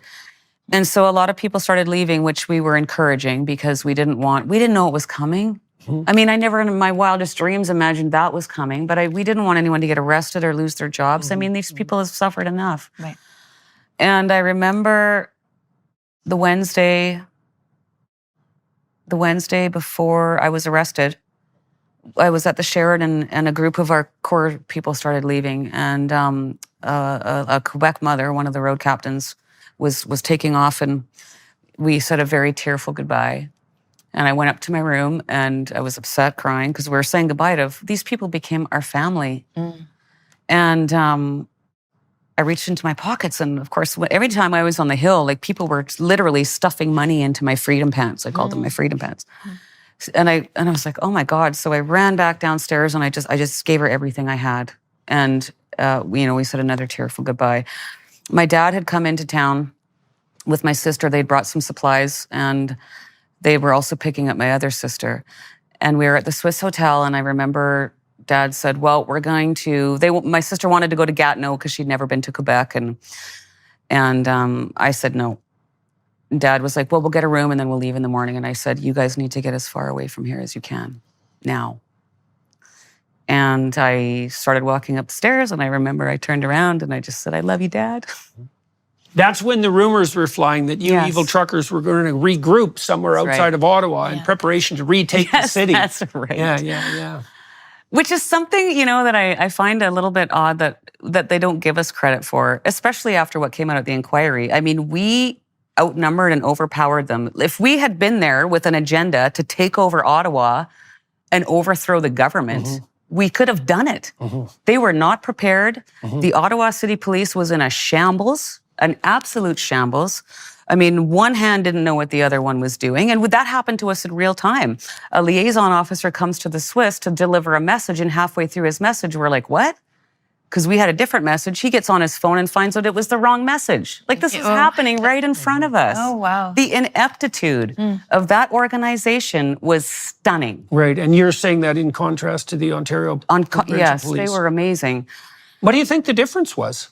Like, why do you think it was so inept in Ottawa, but working at the Ontario level? I don't know. Bureaucracy. Yeah, but they're both bureaucratic, right? One woke bureaucracy. Yes. One maybe not so woke. Maybe, maybe. Sounds like it to me Maybe. because the clowniness of that sounds woke. Yeah, right. Yeah. Right. Yes, I think that's a large part of it. And I mean, Chief Slowly, who was the police chief at that time, was having a lot of problems internally with his people not listening to him. And Yeah, well, no wonder. there you go. When you listened to him publicly, you thought, well, there's someone that no one should listen to. Yeah, you're right. But you know what? I did get to go up to him at the inquiry, and I shook his hand and I said, thank you for your service. And I'm sorry for the fallout that's happened to you, because I believe he did the best he could. He was under a lot of pressure. Did he do and say a lot of the right things? Absolutely not. But this is very telling. There's 6 weeks of testimony at the inquiry. Justin Trudeau, Chrystia Freeland, Marco Mendicino, David Lemeni, all these members of Parliament were on the stand and examined for about 2 hours. Peter Slowly was on the stand for 2 days. 2 days. So he was being scapegoated. Yeah. He was being scapegoated. And I remember the day that he announced his resignation, everybody in the room was just cheering and celebrating, and they thought this was excellent, that this chief, Keith and I are like, this is not good. Number one, a man just lost his entire career today. And number two, what's coming next is going to be worse. And we were right. So it was very intense. Lots of people were leaving. We were saying a lot of goodbyes. And I went and did the video the night before because we were pretty sure we were going to be arrested. And I wasn't going to leave. Like, how could I leave? I wasn't going to leave all those people there. You know, that's my perspective. I mean, I don't mean to sound cliche, but I mean, a captain goes down with a ship. So we made plans. We got some people out of the Swiss hotel because we thought if we're going down, we need someone to keep the ship afloat. So I sent Keith and Eva to a different hotel. We sent the accountant somewhere else and some other people somewhere else. And I'd been walking around the last few days there, seeing these F. Trudeau flags and people yelling at reporters. And while I do believe that we were all justifiably angry, my perspective is we can't win. We can't meet hate with hate. Mm-hmm. And that was my message from the start. We can only do this peacefully. We can only do this coming from a place of love in our hearts, no matter what you think. And it was upsetting me. So I went up and I did that last video and discussed that. You know, I just said, please remember that Justin Trudeau has 3 kids that have that same last name. And just like I have 3 kids. And my kids are waking up to see me called horrible names. One of them woke up to read that I was dead in jail. Yeah, really. Not at that point, obviously, but you know, this is the stuff that they were seeing, and I'm just thinking, like, think of them. Even if you hate him, think of them. Think of those reporters that are out there, I mean, doing a terrible job. I mean, they're probably just trying to feed their families, is what I said. And I don't think but that's they could do that. They could do that by doing a good job. I agree. But I get your point. Yes. And and then I was pretty sure that I was going to be arrested. And sure enough, the next day. Yeah. We were arrested. And what was that like to be arrested? Well, for somebody that's never even been in Facebook jail before, it was quite an eye-opening experience. I spent the evening at the police station in the cells there, which was awful. I'd spent the day walking around with a veteran, talking to people and signing flags or whatever, just talking with people, listening to their stories. And so by the time we got back to the Swiss, I was quite damp and cold. And then Danny and I made the decision to go out and turn ourselves in after Chris had been arrested. Number one, the lady that owns that hotel. And had you been charged at that point? So why did you turn yourselves in? Like, because they arrested Chris. Yeah. We knew that they were looking for organizers. We turned ourselves in because we didn't want them coming to the Swiss hotel because she's such a sweet woman. Like, we saved her from bankruptcy. She was 2 weeks away from bankruptcy when we showed up. We saved her business. My husband and Danny's wife were both at the Swiss hotel, and I can't even imagine the trauma of having to witness something like that. I mean, I had it easy. I was in jail. It's the people around me that really suffered. The people that cared about me that really suffered. I'm fine. I was fine. I mean, was it great? No, it sucked. But I prayed. I just said, okay, God, we've exposed so much. You're obviously not done with me yet. And if this is my job, it's thy will, not my will. And one foot in front of the other. You just keep on keeping on. I knew it wasn't going to last forever. You guys, maybe we should, because we're starting to encroach on the end of our time, maybe we should talk about what the trucker convoy accomplished. So let me lay out some of the things I saw, and then please, elaborate. So, well, first of all, it was a model for a peaceful demonstration of great magnitude, well organized, under a tremendous amount of duress, right? And in an inhospitable climate, literally speaking, and an inhospitable political climate, right? Under assault by the lying legacy media and by the top leaders of the country, right? So that's all quite something. And yet it was extremely peaceful, and so peaceful that it was impossible for the people who were trying to pillory you to even find single events that weren't entirely fabricated that indicated that anyone there at all was causing any untoward trouble. And that was always what I was looking for, because I thought you guys would be infiltrated by, like, that the wingnuts would show up sooner or later. But we mitigated that. That's what I was saying. It was like see a need, fill a need, you know. Antifa came in right away, so we set up block captains, and they would do patrols to make sure that the people were safe in their trucks. So they'd walk the streets. Right. So you had jobs for them. Yes. Right. I mean, that's what I'm saying. But and that worked with Antifa. Pardon me? That worked with Antifa. Yes. Yep. So they just need something to do. Yeah. That's really not that surprising. Yeah, you know? exactly. Yeah. But the superintendent of intelligence for the OPP testified at the inquiry that the lack of violence was shocking.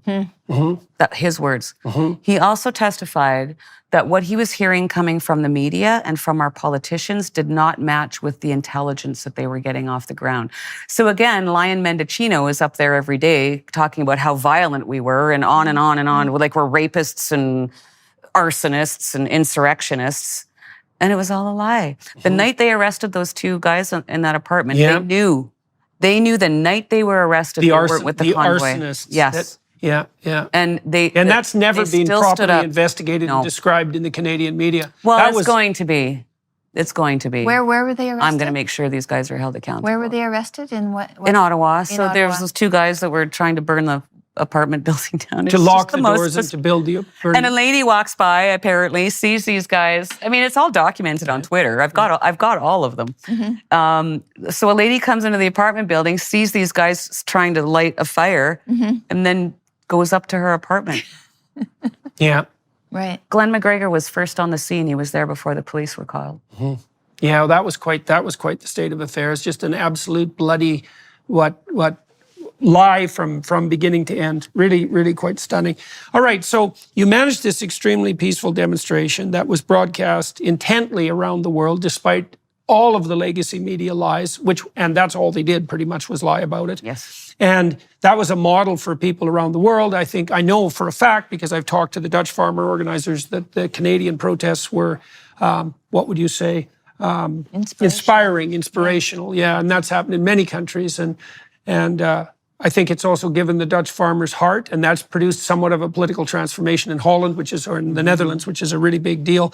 And then there were radical changes in Canadian policy after you guys after the trucker convoy ended. And so, well, let's talk about what you faced right at the end. I mean, we saw footage of the police come riding in with horses, and we talked last night about the woman who was trampled by the police. You want to talk about her for a moment? Yes, I was just fortunate enough to spend the weekend with her and Chaba Vizi too. Candy was a carnival worker here in Ontario, and she was there protesting peacefully. I can't remember the reserve she's from. She's Mohawk. And she was there with her walker, and they trampled her. And she's got a broken clavicle, which has not been addressed yet. She needs help, right?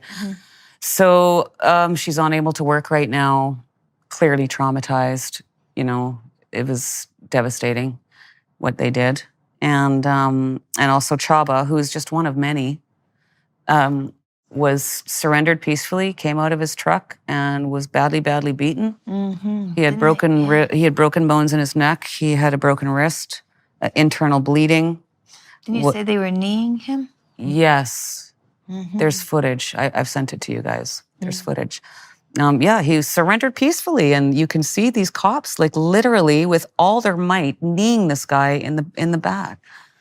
It was atrocious, and he surrendered peacefully. It's not like he was resisting arrest. I mean, we'd all talked with Danny. We all knew what to expect if they are going to arrest you. Don't resist.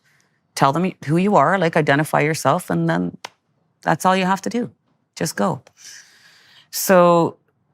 And then a lot of these people were arrested, handcuffed, left in cold transport units or paddy wagons for hours, driven out to the outskirts of Ottawa, and dropped off in a snowstorm. No way. Way. Wow. Really? Thankfully, Melissa McKee from Bikers Church and her husband, who are just the most beautiful people, they were very involved in, like, it was their church was like a sanctuary. And so what she'd been doing was, a lot of the people that she knew, she would have them write her number on their arm and their lawyer's number on their arm. So when that happened, or if that happened, they could call. Because, I mean, a lot of these people, they don't know anybody there. If I got dropped off on the outskirts of Ottawa, I would have no idea where to go. If I had no cell phone or, So in the aftermath of the trucker convoy, now the Conservative Party essentially shattered itself, which really wasn't the goal of the goal of the convoy, right? But we became the unofficial opposition. Yeah. What else do you think the convoy accomplished? It restored. Oh, this makes me cry. I don't know why this always makes me cry.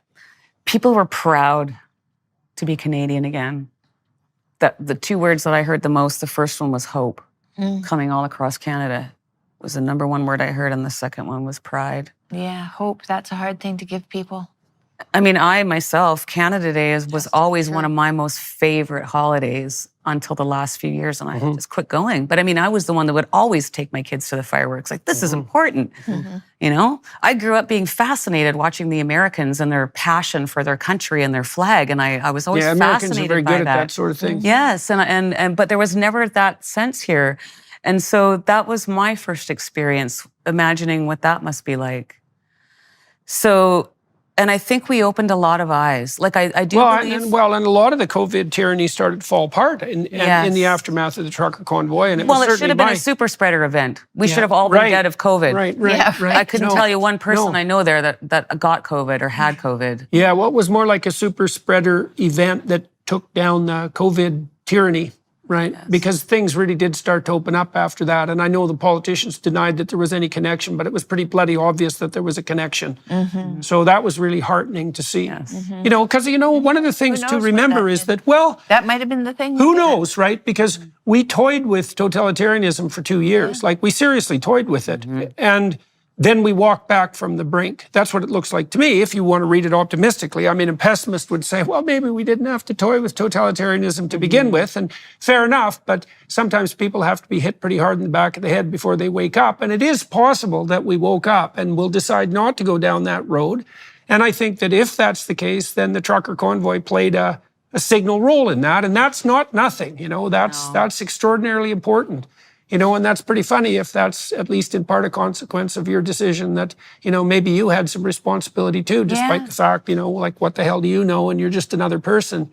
There might be more to being just another person than people think. Yes. Well, I think Chris Barber said it best. And we were still traveling to Ottawa in the convoy at this time. And he was on the radio and we were just talking, or he was talking with other truckers about, I don't even know what was waiting for us or what we were going to accomplish. And he said, we've already won, guys. And he was right. Like, people came out and came together, and,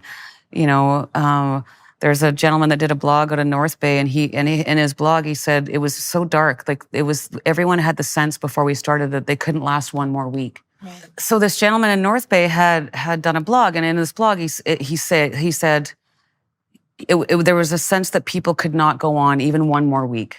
Like, this was dark times, really dark times. And nobody called anybody. Nobody organized any groups of people to go out. People just got up and got their families up off their couch and they went out to the side of the road. And then when they got to the road, there was all these other people there, thousands of people there. And I can imagine the darkness. That's right. Because it's winter. Yeah, it's cold, man. Cold. Right. Yeah, we this came is happening when it's at cold. night. Yeah. But all of a sudden, there's all these people there, and they're like, they didn't feel alone anymore, and they didn't feel like they were going crazy. Because that's how I felt sometimes. I was like, what the hell? How could you guys not see what is going on here? Like, am I the only person seeing this? And so it was just so beautiful. It was honestly the most beautiful show of humanity I've ever seen. And Canadians did what they do. We had more donations than we knew what to do with. We were taking food to as far away as Sudbury to the food banks because there was so much. Out at the farms, we had the little outposts. I mean, there was dog food, lip chap, gloves, tampons, everything. There was everything under the sun that Canadians just donated in droves. Yeah. And that's the Canada that I grew up in. Yeah, well, maybe we'll hang on to our freedom. You never know. It's possible. We're going to find out over the next decade, that's for sure, because we're really toying with things on both ends at the moment. But yeah, well, it was heartening to see this happen. And well, it was heartening to see its effect, for example, in the Netherlands. That's a big deal, right? That what the Dutch farmers are doing there, that's everybody in the world should have their attention focused on that, because that's battlefield central. These local battles aren't local at all. No. And that's why so much international attention was focused on the Canadian trucker convoy at that point too, because everyone had the sense that this is about more than, it's about more than Canada, that's for sure. And it's about more than the, local concerns of a handful of misogynists, bigots, and Confederate flag-waving fascists. That's for sure. Well, I mean, never before did we quarantine the healthy to protect the vulnerable. Yeah. Right. Never before. Yeah. Well, and to no good end, and as a consequence, we've produced a tremendous amount of damage, and it'll take decades really to sort out exactly the cost of all that. Yeah. Well, I deal with that. I have a daughter that has developed a drinking problem.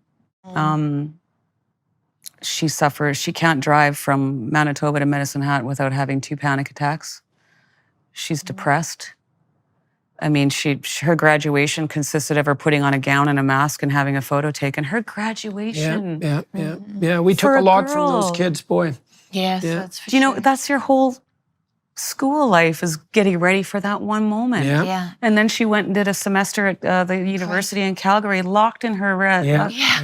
I mean, she should have been going to pubs and At meeting full people tuition. and, At full yes, tuition. that's Let's right. not forget that. Yes. Yeah, that was the university's contribution to the totalitarian catastrophe. It's like, well, we won't actually offer you any services, but we'll take your money. Yes. Yeah, cute. Yes. Yeah. Well, look, we can end this with some hope. You know, the trucker convoy did accomplish a lot, and we didn't get a chance to talk to you about what you're facing now in the future. Maybe we'll do that on the Daily Wire Plus side. For those of you who are watching and listening, thank you very much for your time and attention, and to the Daily Wire Plus people for arranging this on very short notice, because Tamara just came over for dinner last night. We decided to do this then. That's very helpful. I'm going to talk to Tamara for another half an hour on the Daily Wire Plus side, and you guys who are watching and listening, you might consider heading over there and providing them with some support. You know that YouTube has been on our case, because I'm allied with the Daily Wire folks, for better or worse at the moment, and they've really launched, you know, somewhat of a full frontal attack on us in the last couple of weeks, and that's not good. And so if you're concerned about that, well, one thing you can do or think about doing is to provide the Daily Wire Plus folks with some support. They've been very good partners for me, for whatever that's worth. And Tamara, thank you very much for agreeing to talk to us today. And Tam, thank you for participating for having today. me. Thank you. Yeah. Our country. Thank you. Yeah. Yeah, for sure. Appreciate it. All right, everyone. Good. Thanks a lot. Okay.